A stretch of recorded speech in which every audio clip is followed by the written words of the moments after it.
To condenser C1 and C2 in a circuit are joined as shown in a figure. दो capacitor हैं, condenser capacitor एक ही बात होती है, और उनको इस तरह से कनेक्ट कर दिया। ए पॉइंट का पोटेंशियल V1 है और बी पॉइंट का पोटेंशियल V2 है, और इस डी पॉइंट का पोटेंशियल आपसे पूछ रहे हैं। तो मैंने कहा चलो इस डी पॉइंट का पोटेंशियल V है, और सिंस ये दोनों कैपेसिटर सीरीज़ में है तो सीरीज़ में चार्ज सेम होता है। जो चार्ज पहले कैपेसिटर पे आएगा वही चार्ज दूसरे कैपेसिटर पे आएगा।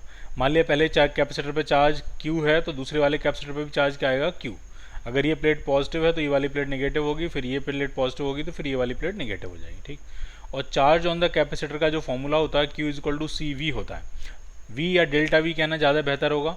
अगर आपने C कैपेसिटर के अक्रॉस डेल्टा V का पोटेंशियल डिफरेंस लगाया है तो उस पर जो चार्ज आएगा Q इज इक्वल टू वो होगा C डेल्टा V।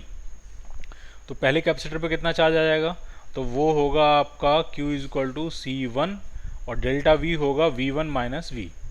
और दूसरे कैपेसिटर पे कितना चार्ज आएगा Q, वो होगा C2 और डेल्टा V जो होगा वो होगा V माइनस V2। और ये दोनों चार्ज सेम होंगे क्योंकि कैपेसिटर दोनों किस में अरेंज हैं, सीरीज़ में, ठीक।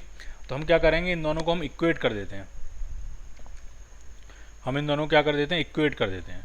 तो ये आपका आंसर ये बनेगा आपका C1 V1 minus C1 V is equal to C2 V minus C2 V2। तो ये इस तरफ आ जाएगा, तो ये आपका आया C1 V1 plus C2 V2 is equal to आपका आया C1 plus C2 times V। तो जो कॉमन पॉइंट का पोटेंशियल आएगा इसको इधर ले आएंगे तो ये अपॉन C1 प्लस C2 आ जाएगा। तो मिड पॉइंट का पोटेंशियल आएगा C1 V1 plus C2 V2 upon C1 plus C2। Simple. आप चाहो तो इसको एज ए फॉर्मूला भी याद रख सकते हो, ठीक।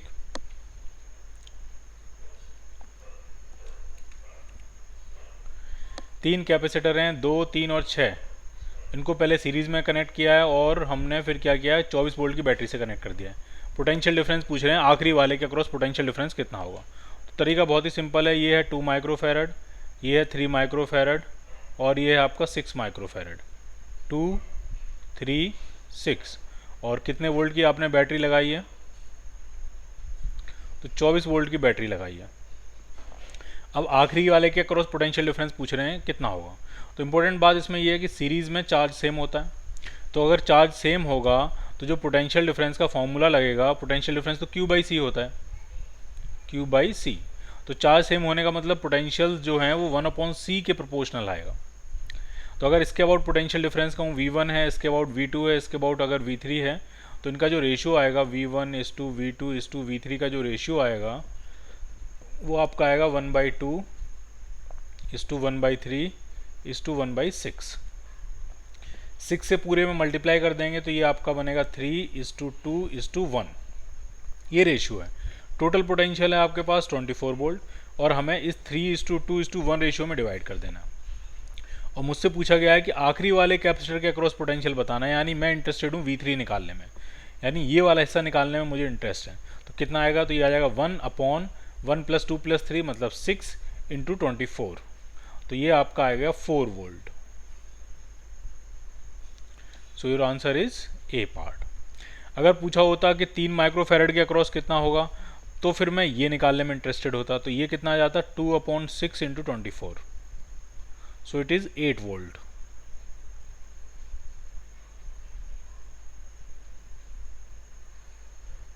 ठीक। और अगर इसके अबाउट पूछा होता कि ये कितना होता तो ये आपका जाता 3/6 × 24 एंड दैट इज 12 वोल्ट। और 3 अगर सम करोगे आप तो आपके पास 24 वोल्ट आ जाएगा। 12 और 8 और 4 24 वोल्ट हो जाएगा। ठीक है, तो इस तरह से हम सीरीज में पोटेंशियल डिस्ट्रीब्यूट करते हैं। In a figure, a potential of plus 1200 volt is given to a point A and B is earth. A का पोटेंशियल दिया आपको 1200 वोल्ट और ये जो B जो टर्मिनल है उसको हमने अर्थ किया हुआ है।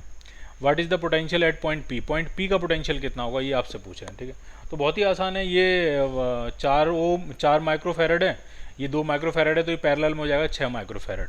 तो सिंपल सेटअप ये हो गया कि एक तो है आपके पास 3 माइक्रोफैरड और दूसरा सेटअप जो है वो है 6 माइक्रोफैरड। इसका पोटेंशियल है 0 वोल्ट, इसका पोटेंशियल है 1200 वोल्ट और इस पॉइंट का पोटेंशियल आपसे पूछा गया है। तो हमने एक क्वेश्चन किया था उसमें C1 V1 + C2 V2 upon C1 + C2 answer आया था उसका। तो डायरेक्ट फार्मूला लगा देते हैं, वही फार्मूला और यहाँ भी निकाल लेते हैं। तो C1 B1 तो ये बनेगा 3600 प्लस C2 V2 तो ये हो गया 0 अपॉन C1 प्लस C2 तो ये हो गया 9 और मैंने माइक्रोफेरेड ही रहने दिया ऊपर नीचे ताकि माइक्रोफेरेड से माइक्रोफेरेड कैंसिल आउट हो जाएगा। तो ये आपका आ जाएगा 400 volt. So the potential of point P is 400 volt.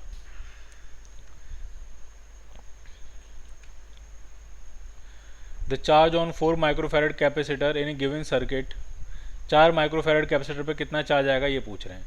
तो पहले आप ये समझिए कि ये जो 1 और ये 4 है तो ये 1 और 5 ये पैरेलल में 6 माइक्रोफेरेड हो जाएगा, ये 6 ये 4।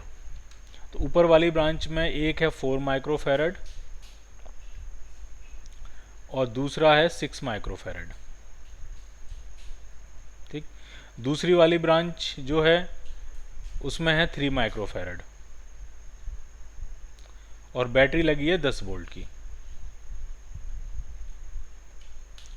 तो इंपॉर्टेंट बात यह है कि ये तीनों ब्रांचेस पैरेलल में है तो तीनों के अक्रॉस पोटेंशियल 10 वोल्ट ही होगा।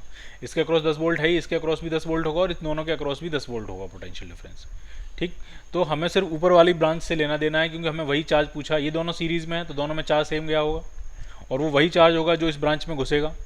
ठीक है, तो नेट कैपेसिटेंस कितना आएगा इस पूरी ब्रांच का? नेट कैपेसिटेंस आ जाएगा 4 × 6 अपॉन 4 + 6 दैट मीन्स 10। तो ये आपका हो गया 2.4 माइक्रोफेरेड, ये हो गया नेट कैपेसिटेंस। और ऊपर वाली ब्रांच के क्रॉस पोटेंशियल भी कितना लगा है तो वो 10 वोल्ट के बराबर ही लगा है। तो ऊपर वाली ब्रांच में चार्ज कितना जाएगा तो Q = CV। कैपेसिटेंस है आपका 2.4 माइक्रोफेरेड और पोटेंशियल है 10 volt. So it is 24 microcoulomb. ऊपर वाली ब्रांच में कितना चार्ज आएगा 24 माइक्रोकूलम, तो इस पर भी 24 माइक्रोकूलम होगा और इस 6 माइक्रोफेरेड वाले पे भी 24 माइक्रोकूलम होगा। ठीक है, अगर इससे पूछा होता कि 3 माइक्रोफेरेड पे कितना चार्ज आएगा तो इसके अक्रॉस भी पोटेंशियल 10 वोल्ट ही है तो Q = CV डायरेक्ट कर देंगे इसमें। तो इसमें जो चार्ज आएगा वो 30 माइक्रोकूलम होगा। यानी यहाँ से जो टोटल चार्ज चलेगा वो 24 + 34 यानी 54 माइक्रोकूलम चार्ज चलेगा। इसमें आपका चला जाएगा 30 माइक्रोकूलम और इस ऊपर वाली ब्रांच में आपका आएगा 24 माइक्रोकूलम। और 4 माइक्रोफेरेड वाले पे कितना चार्ज आएगा 24 माइक्रोकूलम और इस 6 पे भी कितना आएगा 24 माइक्रोकूलम। लेकिन अगर हम ढंग से देखेंगे जब 24 माइक्रोकूलम यहाँ पहुँचेगा तो ये 1 और 5 में डिस्ट्रीब्यूट हो जाएगा। ठीक है, 1 और 5 में क्या हो जाएगा डिस्ट्रीब्यूट। कैसे डिस्ट्रीब्यूट होगा वो भी समझ लेते हैं। Q = होता है CV। पैरेलल में पोटेंशियल सेम होगा, सिंस ये दोनों पैरेलल में पोटेंशियल सेम होगा इसका मतलब चार्ज होगा कैपेसिटेंस के प्रोपोर्शन में डिस्ट्रीब्यूट होगा। कैपेसिटेंस का प्रोपोर्शन है 1:5 तो ये जो 24 माइक्रोकूलम है ये भी 1:5 में डिस्ट्रीब्यूट हो जाएगा।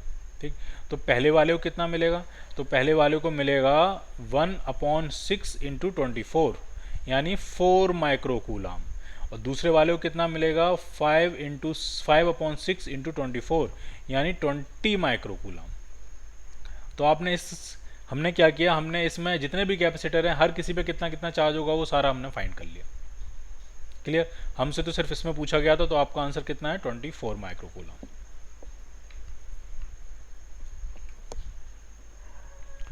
Four identical capacitors are connected as shown in a diagram.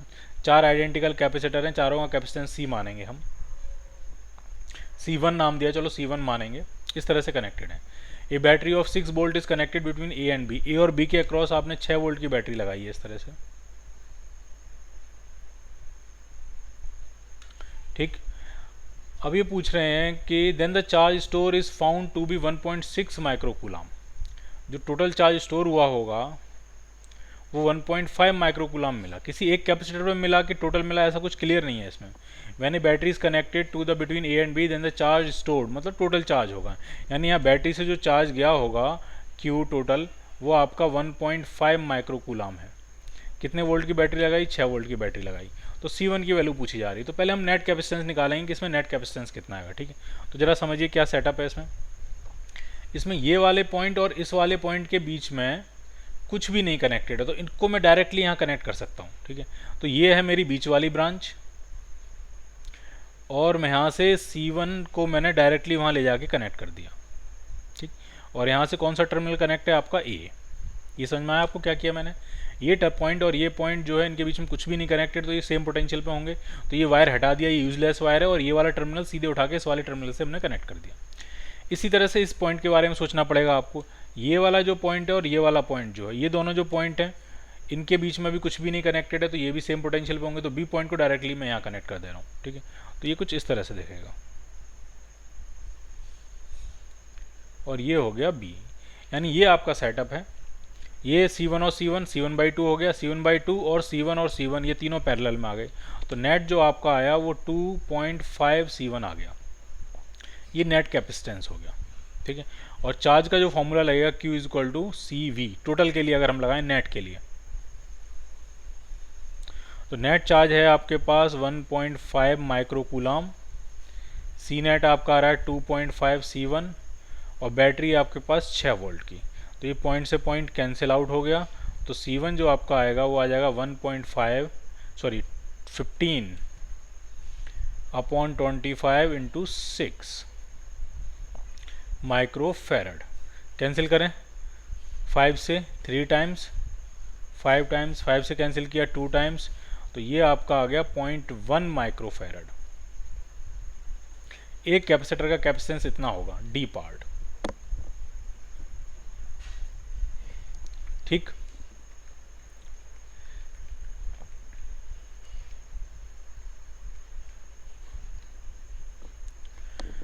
इसमें क्या कह रहे हैं, एक डाइलेक्ट्रिक स्लैब है जिसकी थिकनेस D है, उसको इंसर्ट किया है पैरेलल प्लेट कैपेसिटर के बीच में, जिसकी नेगेटिव प्लेट जो है वो x इक्वल टू 0 पे है, positive plate x equal to 3D पे है।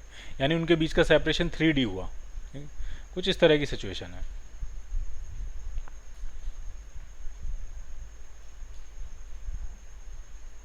ठीक। ये एक पैरेलल प्लेट कैपेसिटर है। ये वाली जो प्लेट है वो x इक्वल टू 0 पे है और ये वाली प्लेट जो है x इक्वल टू 3D पे है। ये नेगेटिव प्लेट है, लोअर पोटेंशियल वाली प्लेट है, और ये पॉजिटिव प्लेट है, हायर पोटेंशियल वाली प्लेट है, ठीक। अब क्या कह रहे हैं, the slab is equidistant between the plate. Slab जो है वो बीचों बीच है। तो डायग्राम बनाएंगे हम। तो स्लैब कहीं इस तरह से होगी बीचों बीच,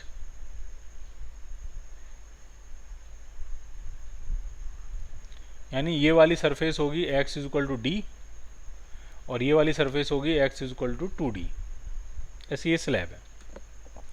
अब क्या कह रहे हैं, capacitor is given some charge, capacitor some charge है, ठीक है।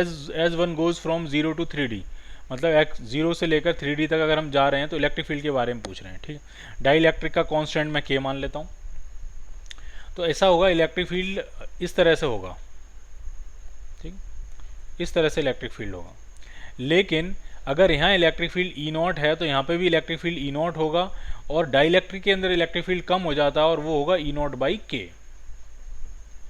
ठीक। वो क्या होगा, E0/K।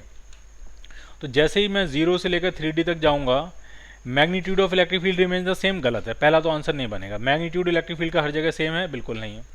The direction of electric field remains the same, ये बिल्कुल सही है। डायरेक्शन हमेशा इसी तरफ है, चाहे आप डाइलेक्ट्रिक के अंदर हो या डाइलेक्ट्रिक के बाहर हो, मैग्नीट्यूड तो अलग अलग है, लेकिन जो डायरेक्शन है वो डायरेक्शन एक ही डायरेक्शन में है। तो दूसरा वाला आपका आंसर बन गया, the direction of the electric field remain the same. The electric potential increases continuously, बिल्कुल सही कह रहे हो। अगर आप इलेक्ट्रिक फील्ड के अगेंस्ट जा रहे हो तो इलेक्ट्रिक पोटेंशियल लगातार बढ़ रहा होगा, लेकिन बढ़ने का रेट हर जगह सेम नहीं होगा। यहाँ पे अगर बढ़ने का रेट E0 के हिसाब से होगा तो यहाँ बढ़ने का रेट E0/K होगा, यानी यहाँ पे बढ़ने का रेट कम हो गया होगा, और यहाँ पे ओरिजिनल वाला बढ़ने वाला जो ओरिजिनल रेट है वो वापस से मिल गया होगा।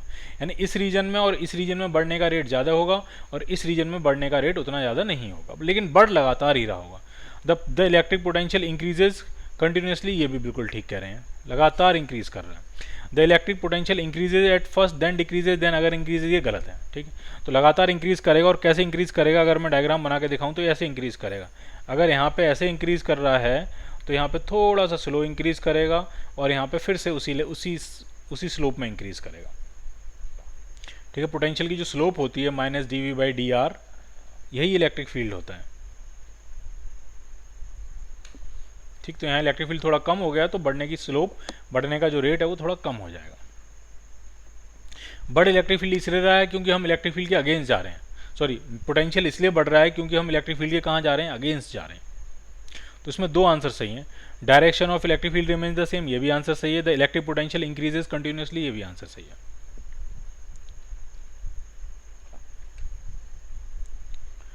एक 2 माइक्रोफैरड का कैपेसिटर है, उसको 200 वोल्ट से चार्ज किया, फिर बैटरी हटा दी। On combining this with another uncharge condenser in parallel, और उसको एक अनचार्ज कैपेसिटर के साथ पैरेलल में कनेक्ट कर दिया। फिर जो कॉमन पोटेंशियल आया वो 40 वोल्ट आया। कैपेसिटी पूछ रहे हैं सेकंड कंडेंसर की क्या होगी। तो अगर ऐसा सेटअप होता है तो हम ऐसे पहले भी कई बार कर चुके हैं, जो कॉमन पोटेंशियल आता है नेट पोटेंशियल, तो वो आता है C1V1 upon C1 plus C2। ये कब आता है? जब पहला वाला चार्ज होता है, पहला वाला C1 कैपेसिटर V1 से चार्ज किया है और फिर उसमें एक अनचार्ज C2 जोड़ दिया है। ठीक है, तो हमें C2 चाहिए, फटाफट निकाल लेते हैं, कोई दिक्कत नहीं है, बिल्कुल भी मुश्किल नहीं है। नेट पोटेंशियल आया 40 वोल्ट, C1 आपका है 2 माइक्रोफेरेड, माइक्रोफेरेड में रखते हैं आंसर, माइक्रोफेरेड में आएगा, इनटू पोटेंशियल था 200 वोल्ट, अपॉन C1 है 2 और C2 आपको निकालना है। तो 40 से अगर इसको कैंसिल करेंगे तो ये कितना आ जाएगा? 5 टाइम्स। तो ये 2 प्लस C2 जो आया वो आपका 10 के बराबर आ गया। तो C2 यहाँ से आया 8 माइक्रोफेरेड दूसरे कैपेसिटर का कैपेसिटेंस होगा। C part. Consider 2 conductors, one of them has a capacity of 2 units and the capacity of other is unknown. दो हैं, एक की कैपेसिटी 2 यूनिट्स है और एक की कैपेसिटी पता नहीं है, और उनको कितने पोटेंशियल से चार्ज किया? एक को 4 से चार्ज किया और एक को 5 से चार्ज किया। ठीक है, the two conductors are now connected by a wire when their common potential is found to be 4.6। ठीक है, तो ऐसे बनाते, मान लिया मैंने कहा स्फेरिकल कैपेसिटर्स है। ठीक है, एक की कैपेसिटी C1 है, इसको V1 से चार्ज किया है, दूसरे की कैपेसिटी C2 है जो आपको पता नहीं है, इसको V2 से चार्ज किया है, फिर इनको एक वायर से कनेक्ट कर दिया और कॉमन पोटेंशियल आ गया V। तो जो कॉमन पोटेंशियल होगा वो आपका होगा net charge upon net capacitance. So it is C1V1 plus C2V2 upon C1 plus C2। सारी वैल्यू डालते हैं, आंसर निकालेंगे। कॉमन पोटेंशियल जो है वो है 4.6, C1 है 2, V1 था 4, प्लस C2 आपको पता नहीं है, V2 है 5 upon C1 plus C2। C1 plus C2 मतलब 2 प्लस C2। अब क्या करना है आपको? क्रॉस मल्टीप्लाई करो, सब कुछ सॉल्व करो, आपको आंसर मिलेगा। ये 4.6 है और ये 2 इंटू 4 है, कंफ्यूज मत कर देना, ये C2 इंटू 5 है। तो आप मल्टीप्लाई करो, सॉल्व करो और आपको एक आंसर मिलेगा।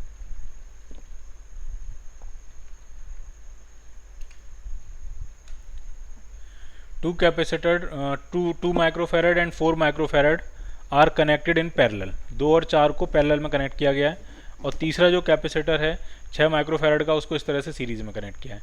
12 वोल्ट की बैटरी लगा दी है, 2 माइक्रोफेरेड के अक्रॉस वोल्टेज पूछ रहे हैं। ठीक है, तो सीधी सी बात ये है कि 2 माइक्रोफेरेड के अक्रॉस वोल्टेज वही होगा जो 4 के अक्रॉस होगा, क्योंकि दोनों पैरेलल में है। ठीक, अब अगर पैरेलल में है तो अगर इनको जोड़ेंगे तो ये 6 माइक्रोफेरेड हो जाएगा और ये भी 6 माइक्रोफेरेड है। जब दोनों बराबर ही बराबर हैं एकदम, तो पोटेंशियल भी बराबर बराबर बढ़ जाएगा, तो इसको भी 6 वोल्ट मिलेगा, इसको भी 6 वोल्ट मिलेगा। ठीक, तो कितना आंसर आएगा आपका? 6 वोल्ट।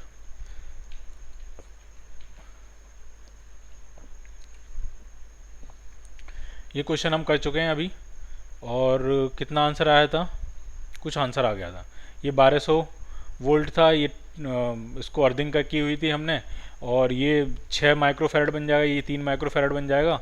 और आपसे पूछा क्या गया है? चार्ज पूछा गया है। ठीक है, तो चलो कर लेते हैं, एक बार फिर से कर लेते हैं। ठीक है, देखिए, ठीक है, पहले मैं यहाँ का अर्थिंग है, इसका मतलब 0 वोल्ट है, और एक का पोटेंशियल जो है वो 1200 वोल्ट है, यानी पूरे सिस्टम के अक्रॉस 1200 वोल्ट का पोटेंशियल डिफरेंस लगा है। नेट कैपेसिटेंस कितना हो जाएगा? तो ये आपका हो जाएगा 4 और 2 6, ये 6 है और ये 3 दोनों सीरीज में है, तो ये बनेगा 3 इंटू 6 अपॉन 3 प्लस 6 9। तो ये आपका हो गया 2 माइक्रोफेरेड। तो नेट कैपेसिटेंस है 2 माइक्रोफेरेड, नेट पोटेंशियल डिफरेंस है 1200 वोल्ट का, तो जो टोटल चार्ज जाएगा वो Q इक्वल टू CV होगा। ठीक है, यानी 2400 माइक्रोकूलम का चार्ज जाएगा। ठीक, तो इस पर यहाँ से चलेगा 2400 माइक्रोकूलम, तो इस पर 2400 माइक्रोकूलम आ जाएगा। फिर जब 2400 माइक्रोकूलम आगे बढ़ेगा तो ये डिस्ट्रीब्यूट होगा। ठीक, कैसे डिस्ट्रीब्यूट होगा? पैरेलल में पोटेंशियल सेम होता है, पैरेलल में पोटेंशियल सेम होगा तो जो चार्ज है वो कैपेसिटेंस के प्रोपोर्शन में डिस्ट्रीब्यूट हो जाएगा। तो कैपेसिटेंस का रेशियो 2:1 है, तो 2400 माइक्रोकूलम का जो चार्ज है वो 2:1 रेशियो में डिस्ट्रीब्यूट होगा।